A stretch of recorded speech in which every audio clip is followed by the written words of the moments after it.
Friends, welcome back to my channel. ఈరోజు గౌతమ్ ఏవి అవినాష్ ఏవి ఎట్లా అనిపించింది, అట్లనే సోనియా గారు ఒక ట్వీట్ చేశారు. అది ఏంటి, ఏమైంది, అది ఇండైరెక్ట్ మీనింగ్ ఏంటి, నిఖిలే విన్నర్ అవుతాడు అన్నట్టుగా దానికి సంబంధించిన మీనింగ్ ఉంది. అట్లనే అఖిల్ సార్దకు చేసిన వ్యాఖ్యలు కూడా చాలా వైరల్ అయ్యాయి. ఎందుకంటే బిగ్ బాస్ టీం ఒకరిని విన్నర్ చేయాలనుకొని దానికి తగ్గట్టుగా పాములు కలుపుతుంది కాబట్టి సో అదే మీనింగ్ వచ్చేట్టుగా సోనియా గారు కూడా తనకి తెలిసిన ఇన్ఫర్మేషన్ ప్రకారం అయితే పెట్టారు. సోషల్ మీడియా మీద ఉన్న అనుభవంతో ఒకటైతే చేశారు. అదేంటి, అట్లనే గౌతమ్ ఏవి ఎట్లా అనిపించింది, సో అందరూ చూసారా, ఎంత అసలు అబ్బా, ఒక ఒక సూపర్ ఎలివేషన్ అబ్బా. ప్రతి ఒక్క పాయింట్, ప్రతి చిన్న చిన్నది కూడా మొత్తం కవర్ చేశాడు ఏవీలో. సూపర్ అబ్బా. ఎడిటర్కి అసలు ఎన్ని రోజులు గౌతమ్కి సంబంధించిన ఏది కూడా ఇయ్యండి, ఇదైతే సూపర్గా వేసాడు అనిపించింది. ఏమన్నా ఎలివేషన్స్ ఇచ్చాడా అబ్బా గౌతమ్కి. సూపర్ అంటే సూపర్ అనిపించింది. నాకు ఒక గూస్ బంప్స్ అనేటివి వచ్చాయి గౌతమ్ ఏవి చూడగానే. సరే, విష్ణుప్రియ చూసిందో లేదో మరి ఇప్పుడైనా తెలుస్తుంది కదా, ఏవి చూస్తే ఏం ఆడాడు ఏం ఆడలేదు గౌతమ్ అని. ఆ అమ్మాయి వెళ్ళేటప్పుడు కూడా కావాలని అని వెళ్ళింది కదా గౌతమ్ని. ఏం ఆడాడు, నువ్వేం ఆడావో నేను ఇంటికి వెళ్ళి అర్జెంటుగా చూస్తా అన్నది కదా. మరి ఏవి చూస్తే ఆమెకు అర్థమైపోవాలి ఏం ఆడిండు అనేది. చూసి కనీసం ఇప్పుడైనా తన స్టోరీలోనో ఇన్స్టాగ్రామ్లోనైనా గౌతమ్కి సారీ చెప్పుకుంటూ చెప్తే బాగుంటుంది. ఎందుకంటే నువ్వేం ఆడావో చూస్తా, బయటికి వచ్చాక కూడా ఒక వీడియో వైరల్ అయింది బాగా. నేను బయటకు వచ్చాక చెప్తా నేను ఏంటి అనేది, నీకు అర్థం కాలేదు కదా అని అంటే, నాకు బయట టైం ఉండదని ఇట్లా తీసేసుకుంటూ వెళ్ళిపోతుంటుంది. కనీసం ఆ అమ్మాయికి ఇప్పటికైనా అర్థం కావాలి, ఆమె ఏం ఆడిందని ఎదుటి వ్యక్తిని నువ్వేం ఆడావో చూస్తా అన్నది కదా. సో ఇది విష్ణుప్రియ చూస్తే బాగుంటుంది అని నా ఫీలింగు. తర్వాతకు వచ్చేసి అవినాష్ ఏవి ఏముందబ్బా, అవినాష్కి సూపర్ ఎలివేషన్స్. అవినాష్కి అసలు నాకు తెలిసినంత వరకు రియల్ విన్నర్ గౌతమ్, ఎంటర్టైన్ పరంగా రియల్ విన్నర్ అవినాష్ అబ్బా. నాకు ఇంకెవ్వరు ఈ సీజన్లో అంత విన్నర్ మెటీరియల్ అని నాకు ఎవ్వరు అనిపించలేదు. అది కూడా క్లియర్గా మాట్లాడుకుందాము. సో ఫస్ట్ గౌతమ్ లోపలికి అడుగు పెడతాడు, అన్నీ చూసుకుంటాడు. వాళ్ళ అన్నయ్య గురించి అదంతా, మా అన్నయ్య నాకు చాలా సపోర్ట్ చేశాడు. సినీ ఇండస్ట్రీకి వచ్చినప్పుడు నాకు ఎవరు సపోర్ట్ చేయలేదు, ఇవన్నీ చూసుకుంటాడు. మా అన్నయ్య చాలా ఇది, ఫస్ట్ మా అన్నయ్య బిగ్ బాస్లోకి రావడం నాకు చాలా నచ్చింది అన్నట్టుగా చూసుకుంటాడు. అన్ని ఫొటోస్ చూసుకుంటాడు. తర్వాత బిగ్ బాస్ మాట్లాడతాడు, బలవంతుడితో ఎలాగో అలా గెలవచ్చు కానీ మొండోడితో గెలవలేము. అదే కదా గౌతమ్తో ఒక పట్టు పట్టిందంటే అది ఇడవడబ్బా, అట్లా ఆడతాడు ఆ గేమ్ని. మనం నమ్మిన దాని మీద గెలవడానికి మొండితనం కావాలి. మునుపటిసారి చేసిన తప్పులను తెలుసుకొని ఈసారి లక్ష్యాన్ని చేరుకునే దిశలో వీరు చాలా బాగా ఆడారు. అంటే పోయినసారి సీజన్లో నిజంగానే మిస్టేక్స్ చేశాడు, అప్పుడు ఇంత మెచ్యూరిటీ లేదు గౌతమ్కి. చాలా మిస్టేక్స్ చేసి ఆడాడు అప్పుడు. ఇంతలా నాకు అసలు బిగ్ బాస్ వల్ల అసలు గౌతమ్ నాకు నచ్చనే లేదు. కానీ ఇప్పుడు ఎందుకు నచ్చాడు, మంచి మెచ్యూరిటీతో వచ్చాడు. గేమ్ ఏంటి, ఎదుటి వ్యక్తితో ఎట్లా మాట్లాడాలి, ఎట్లా ఉండాలి, అన్ని సజెషన్లు కానీ ఇవన్నీ చూసి నాకు చాలా బాగా నచ్చింది ఈ ఇయర్. లక్ష్యాన్ని ఛేదించడానికి నీకు ఏకాగ్రత అంటే ఏకాగ్రత అంటే ఎట్లా చెప్పాడు తెలుసా, ఇప్పుడు బోన్ టాస్క్ కానీ మొన్న ఫ్లాగ్ టాస్క్ కానీ ఇట్లా పట్టాడంటే లేవాడు, ఇంకా అక్కడ గట్టిగా పట్టేసుకుంటాడు. పట్టు వదలని విక్రమార్కుల్లాగా ఏకాగ్రత, ఒకటే చూపు, దాని మీదే చూపు. సో మీ స్ట్రాటజీ ఏంటో ఎవరికి అర్థం కాలేదు. నిజంగా గౌతమ్ స్ట్రాటజీస్ ఎప్పటికీ ఎవరికి అర్థం కాలేదు. అర్థం కాక ఏం ఆడుతున్నాడో ఏం చేస్తున్నాడో, ఒక్కడే కూర్చుంటాడు, మైండ్లో ఏముంది మైండ్లో ఏం లేదు అన్నట్టుగా ప్రేరణ చాలా గేలి చేసేది. నీ మైండ్లో ఏముందో ఏం లేదో, ఒక దగ్గర పోయి కూర్చుంటావు, నువ్వు ఆడవు, ఈమెం ఆడిందని ఆడవు ఆడవు ఆడవు. ప్రేరణ ఆడిందిలే, ఆడలేదనను. ఈయన ఎందుకు ఆడలేదు, ఈమె కళ్ళు ఎక్కడ పోయినాయి, వీళ్ళందరికీ నాకు అర్థమే అవ్వట్లేదు. శారీరకంగా బలమైన కంటెస్టెంట్స్ని కూడా శారీరకంగా బలమైన కంటెస్టెంట్స్ కూడా నిన్ను చూసి నీతో ఎలా ఆడాలి అనే ఒక ఆలోచనలోకి వెళ్ళిపోయారు. అట్టడుగు స్థానం ఎలిమినేషన్కి వెళ్ళి నీ మనసు ఎంత చలించిపోయిందో, అక్కడి నుంచి నువ్వు అక్కడి నుంచి ఒక ఫైనలిస్ట్కు ఎదిగే స్థాయి వరకు నువ్వు ఎదిగావు చూడు, సూపర్ అన్నట్టుగా మెచ్చుకుంటాడు.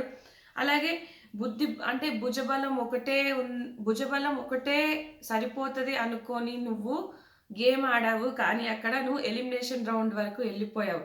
కానీ బుద్ధి బలంతో భుజబలంతో పాటు బుద్ధి బలం కూడా ఉంది. రెండిటి కలయికతో నీ ఆట ముందుకు సాగించావు.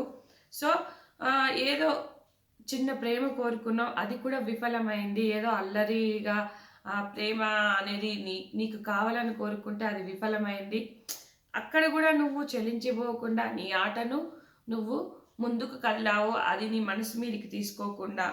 సో అందరూ నిన్ను గేలి చేశారు, మానవ సంబంధాలు లేవని, అంటే ఫ్రెండ్షిప్ చేయవు, ఫ్రెండ్స్గా ఉండవు, మంచిగా మాట్లాడవు అని అందరూ నిన్ను గేలి చేసినా, ప్రేక్షకుల కోసమే చేస్తారని ఆరోపణలు చేసినా, గొప్ప కళలు కనడానికి, అంటే ప్రేక్షకుల కోసమే నువ్వు చేస్తావు, అంటే కెమెరాలను చూసి మాట్లాడతావు, కెమెరాల కోసమే చేస్తావు, ఆడియన్స్ కోసమే చేస్తావు అని నిందలు వేసినా కూడా అది కూడా వారి ఆటలో భాగమని తగ్గే ఉన్నావు నువ్వు. గొప్ప కళలు కనడానికి ధైర్యం కావాలి, అవి నెరవేర్చుకోవడానికి అచంచలమైన కార్య దీక్ష పట్టుదల కావాలి అని ఒక రేంజ్లో పొగిడాడబ్బా. అసలు సూపర్ ఎలివేషన్స్ గౌతమ్కి. నిఖిల్కి ఇంత ఎలివేషన్ లేదు ఏవీలో. నిఖిల్ తప్పులే చూపించాడు ఏవీలో చాలా వరకు. నేను నిఖిల్ గురించి ప్రత్యేకమైన వీడియో చేస్తాను. సో నేను అవినాష్ గురించి కూడా ప్రత్యేకమైన వీడియో చేస్తాను, ఎందుకంటే ఓన్లీ ఇది గౌతమ్ గురించి మాట్లాడుతున్నాను, ఎందుకంటే లెంతీ అయితే కూడా మీరు చూడలేరు కదా కాబట్టి. సో నేను గౌతమ్ గురించే మాట్లాడతాను. అసలు ప్రతి పాయింట్ అబ్బా ఫస్ట్ నుంచి ఎండ్ వరకు యష్మి చేసిన వెకిలి చేష్టలు కానీ, ప్రేరణ అన్న మాటలు మాత్రం ప్రతి చోట ఇచ్చాడే. అరే ఎలిమినేషన్ వరకు వెళ్ళిన వ్యక్తి స్ట్రాంగ్ కంటెస్టెంట్ ఎలా అయ్యాడ్రా? నబిల్తో మాట్లాడేది, అలాగే యష్మితో బ్యాక్ పిచ్చింగ్ చేస్తుంది గౌతమ్ గురించి, అలాగే యష్మి ప్రేరణతో అరే వాడు ఏంట్రా అట్లా నన్ను పోట్రా చేస్తున్నాడు, నన్ను బ్యాడ్ చేస్తున్నాడు. నిన్నెక్కడ బ్యాడ్ చేసిండు తల్లి? యష్మి నిన్ను బ్యాడే చేయలేదు, నువ్వే అతన్ని వాడుకున్నావు. అతన్ని వాడుకొని నిఖిల్ జలస్ ఫీల్ అవ్వాలని చేసావు. నిఖిల్ అసలు గట్టిగా అరుస్తున్నాడు రెడ్ టీం నుంచి. నాకు గనక అవకాశం వస్తే రెడ్ టీం నుంచి నేను గౌతమ్ని తీసేస్తా అనడం కానీ, యష్మి వెంటనే నేను గౌతమ్ తీసేస్తున్నా అనడం కానీ లేదు. గౌతమ్ ఆల్రెడీ మెగా చీఫ్ అయ్యాడని ఒకసారి చెప్తాడు. ఇక్కడేమో నేనైతే గౌతమ్ అంటే గౌతమ్ మీద పగతోనే కదా, అరే ఏంటి నీ ఓవర్ యాక్షన్ అంటే ఏంట్రా నువ్వు అనేది ఓవర్ యాక్షన్ అని అక్కడ. అరే రెడ్ టీమ్ అదే ఆ వాటర్ టాస్క్ దగ్గర అక్కడ గొడవ, జస్ట్ బ్లాబరింగ్ చేసినందుకు నువ్వు నన్ను బూత్ మాట అన్నావని నిఖిల్ నిందలేయడం కానీ, యష్మి కూడా అనడం కానీ, ప్రేరణ కూడా వర్స్ట్ బిహేవియర్ అబ్బా గౌతమ్ పట్ల. ప్రేరణ చేసిన వర్స్ట్ బిహేవియర్ అంతా ప్రతిదీ చూపించాడు. స్టార్టింగ్ నుంచి బుల్లింగ్ విషయం నుంచి అసలు గౌతమ్ చేసిన మిస్టేక్ అలా అశ్వత్థామ అని అన్నప్పుడు సైలెంట్గా ఊరుకుని ఉంటే బాగుండేది. అప్పుడు చేసిన ఆ లొల్లి వల్లనే అతను ఎలిమినేషన్ వరకు వెళ్ళాడు. ఎందుకంటే మనకు గౌతమ్కి తెలీదు యాక్చువల్గా అశ్వత్థామ 2.0 అని చెప్పి పిలిచాడు అనమాట అక్కడికి. అప్పుడు అరే నన్ను అశ్వత్థామ అనే పిలిచాడు, ఆ సీజన్ ఈ సీజన్ రెండు కలిపి చూపించాడు అనేది గౌతమ్కి తెలియక అప్పుడు అనవసరంగా ఇది చేశాడు. గౌతమ్ చేసిన మిస్టేక్స్ అలా అవినాష్తో అప్పుడు బుల్లింగ్ అని గొడవ పడము, తర్వాతకు వచ్చేసి యష్మి లవ్ ట్రాక్, ఇవి రెండు తప్ప అతను సీజన్ మొత్తం సూపర్గా ఆడాడు.